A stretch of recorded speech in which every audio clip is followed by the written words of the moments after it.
Welcome. Today, we're diving deep into one of the most famous stories from Greek mythology. It's the tragic story of Orpheus and Eurydice. Chapter 1. The Music of Orpheus.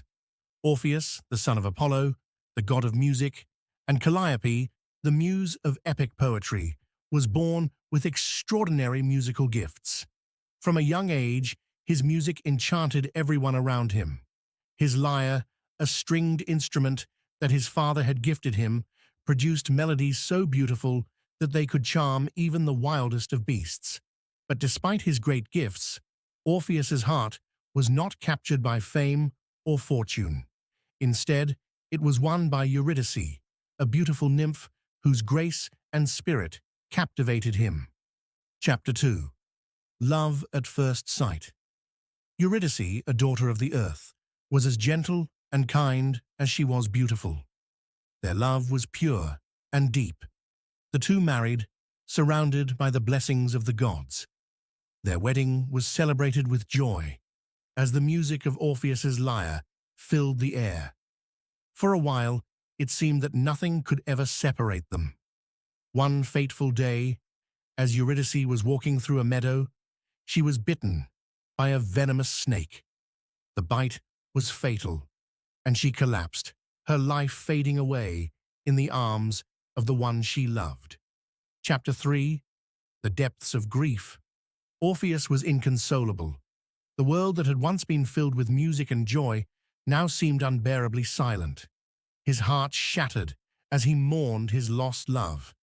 He withdrew from the world, pouring his sorrow into his music. Every note, every chord that he played was filled with sadness and longing. His lyre became an instrument of mourning, and the once cheerful melodies now echoed with a deep sorrow. His grief reached the heavens, where even the gods wept at his pain.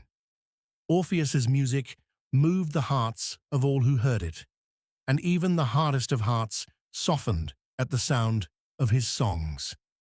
Chapter 4. A Desperate Decision. Unable to bear the loss of Eurydice any longer, Orpheus made a decision that would change the course of his life forever. He would journey to the underworld itself and bring her back. The underworld, ruled by the dark god Hades and his queen Persephone, was a place from which no mortal had ever returned. But Orpheus's love was so powerful that he believed even death could not separate him from Eurydice. Armed only with his lyre, Orpheus set off on his perilous journey to the land of the dead. As he descended into the underworld, Orpheus's music filled the dark and desolate space. The spirits of the dead, once lost to sorrow, found themselves soothed by the beauty of his songs. Even the cold-hearted Hades was moved by the music. Chapter 5. The Bargain with Hades. When Orpheus reached the throne of Hades and Persephone, he pleaded for them to return Eurydice to him. His music had reached their hearts, and for a moment, the god and goddess were touched by his love. Hades, who was rarely moved by mortal emotions, agreed to grant Orpheus his wish, but with one condition. Orpheus could take Eurydice back to the living world, but only on one strict condition. He must walk in front of her on the way back and not look back until they had both reached the surface. If Orpheus looked back at any point, Eurydice would be lost to him forever, returning to the underworld for good. Orpheus, overjoyed at this chance to reunite with his beloved, accepted the terms without hesitation. Eurydice was brought before him, and they began their journey back to the land of the living. Chapter 6. The Journey Back. As they made their way through the dark underworld, Orpheus could hear Eurydice's footsteps behind him, but he dared not turn around. The path was long and treacherous, and though he could feel her presence, doubts began to creep into his mind. Was it really her? Was she truly behind him? Had Hades played a cruel trick, or was his beloved just a shadow of his memories? The uncertainty gnawed at Orpheus, and as they neared the exit, his resolve weakened. The temptation to turn around and gaze upon Eurydice to make sure she was still with him became too powerful to resist. Just as he reached the threshold of the living world, Orpheus turned around, breaking the one rule he had been given. Chapter 7. The Tragic Loss.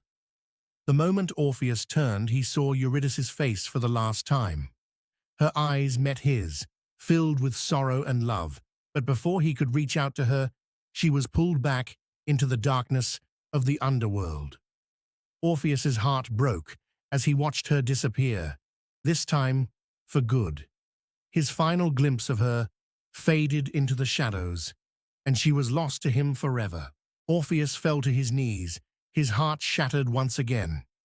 His music, once filled with beauty and joy, now became a sorrowful wail that echoed through the underworld.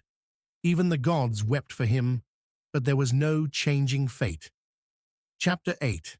The Aftermath and the End. Orpheus returned to the mortal world, but he was a changed man. His music was no longer the joyful, uplifting sound that had once enchanted the world. Now it was filled with such despair that even the nymphs and creatures of the earth could no longer bear to listen.